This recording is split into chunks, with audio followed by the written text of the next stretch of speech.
إن الحمد لله نحمده ونستعينه ونستغفره ونعوذ بالله من شرور أنفسنا ومن سيئات أعمالنا من يهده الله فلا مضل له ومن يضلل فلا هادي له أشهد أن لا إله إلا الله أشهد أن محمدا عبده ورسوله أما بعد. Assalamu alaikum wa rahmatullahi wa barakatuh, and welcome to our second episode, mashallah. We're going to look deeper into the Ottoman Empire today. The Ottoman Empire, the Ottomans, who are they? Who are these people? Nowadays, many people are interested because they are watching Ertugrul. This is a series which has conquered the Muslim world, the Arabs as well as other Muslim peoples, mashallah.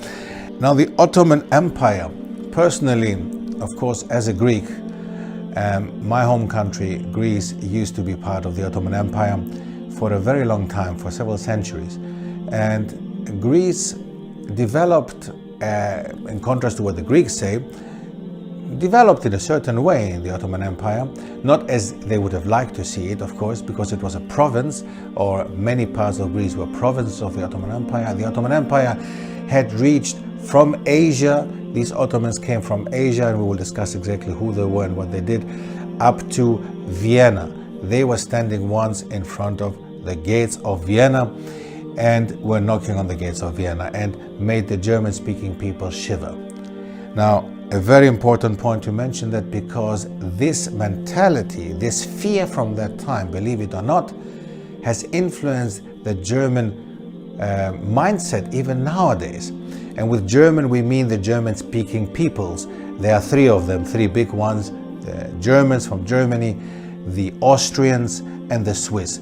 All German-speaking peoples.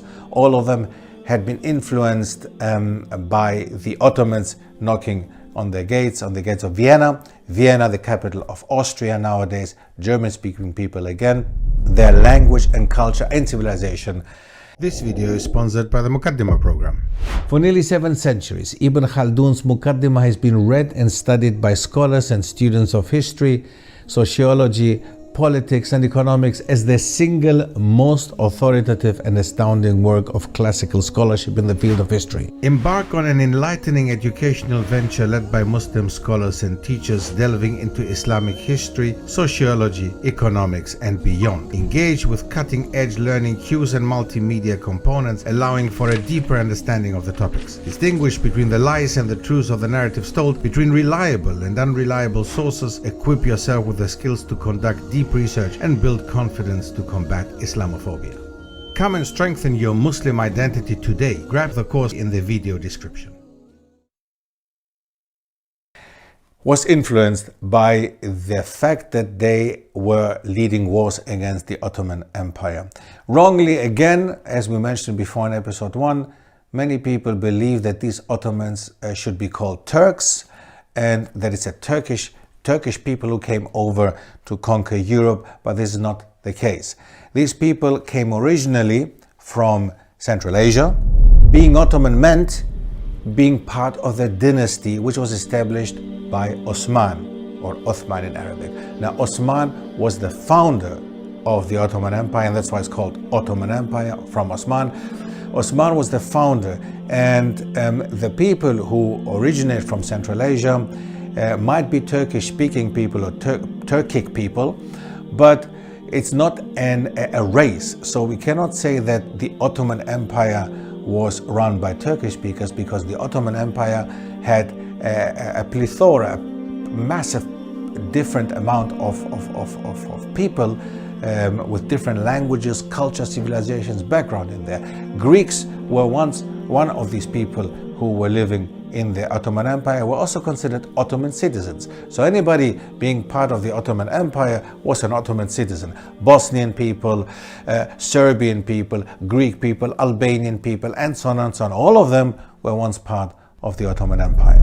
1299 was the beginning of the Ottoman Empire, who followed the Seljuk Empire. The Seljuk Empire was another empire that was established by Turkic people, also people from Central Asia, but they never reached Europe.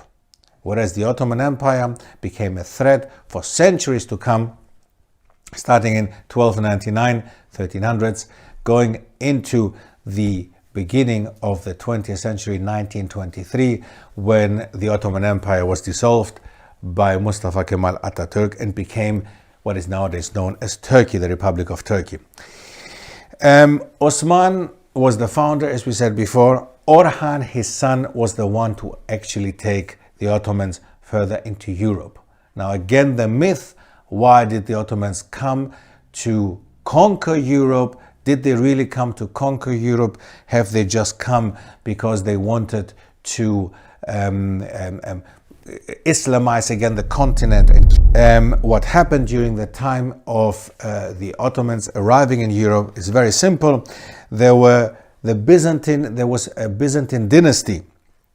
So the Byzantines, Byzantium, that was an empire, a Greek-speaking empire, Orthodox people who were ruling the eastern part of Europe, going into North Africa and what is known as the Middle East. These Byzantine people were ruling that time, and they fought the Ottoman and the Seljuk Empire as well. And these Byzantines had different emperors fighting against each other again, like we had before. In Al-Andalus, we had Rodrigo of the Iberian Peninsula. We had people of the Iberian Peninsula fighting people, a Christian dynasty in the North Africa. This time we have the same case. We have two different dynasties fighting each other. The house of Palaiologos against the house of Kantakouzenos. So what happened? The Byzantine Emperor John VI Kantakouzenos wanted to defeat his rival Palaiologos. So he asked the Ottoman Muslims to actually help him to get the throne, to fight Palaiologos. So simple again what happened in Al-Andalus. The Ottomans were asked to come over to Europe and to help the house of Palaiologos against the other house. So basically Byzantine emperors fighting against each other. So the Christians fighting against each other, getting the Muslims, the Ottoman Muslims, to help them out, to give them the throne. The same idea, the same what happened in Al-Andalus. Why I'm mentioning this is a very important fact, because many people don't know this case. Of course, I'm not saying that the Ottomans didn't want to come to conquer Constantinople, especially because don't forget our Prophet Muhammad ﷺ, when he mentioned the hadith, and I would like to quote it quickly, the hadith about Constantinople, he says, "Truly Constantinople will be conquered. His leader, what a wonderful and glorious leader he will be, and the army, what a marvelous, wonderful army it will be." It can be found, this hadith, in Ahmed and Bukhari.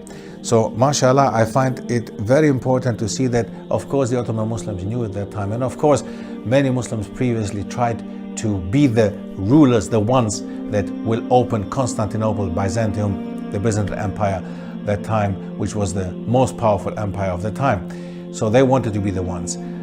However, it happened to be Sultan Mehmed Fatih, as the name itself says, Fatih, the opener of Constantinople, a young boy who managed to, a very well-educated person actually, who spoke several languages, among them also Greek, because his mother was Greek. And I would like to mention that because many people don't know these things again, that the Sultan's mothers, most of them were actually neither Turkish nor anything else. Most of them were not even Muslim. But Roxolana was from Russia. In the case of Sultan Mehmed Fatih, his mother was Greek. Byzantine princesses like Orhan, for example, the son of Osman's son, who got married to two Byzantine princesses. I mean, these are unbelievable statements here, unbelievable facts actually. And the first city to become the Ottoman capital was in 1326, the city of Bursa, where nowadays still people might be interested to go and visit, which I had the chance to go and see. MashaAllah, beautiful city with a lot of history. The tombs of the first sultans and of the founder, of course, of the Ottoman Empire of Osman can be found in Bursa. Very beautiful city to see, but was exchanged later in 1361 by the European city of Edirne, Adrianople, as it was called by the Greeks. Adrianopolis, or Adrianople, was a Greek city, was a Byzantine city, became Edirne, still nowadays is called Edirne, and is exactly at the border towards Greece, nowadays is part of Turkey.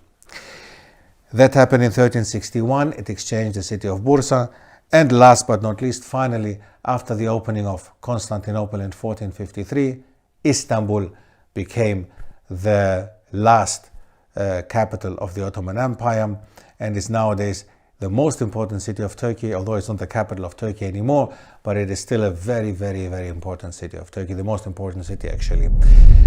And I would like to make a small point here. Constantinople obviously was called Constantinople because of the Emperor Constantine, who was the East Roman Empire at that time, the emperor at that time, and gave his name to the city.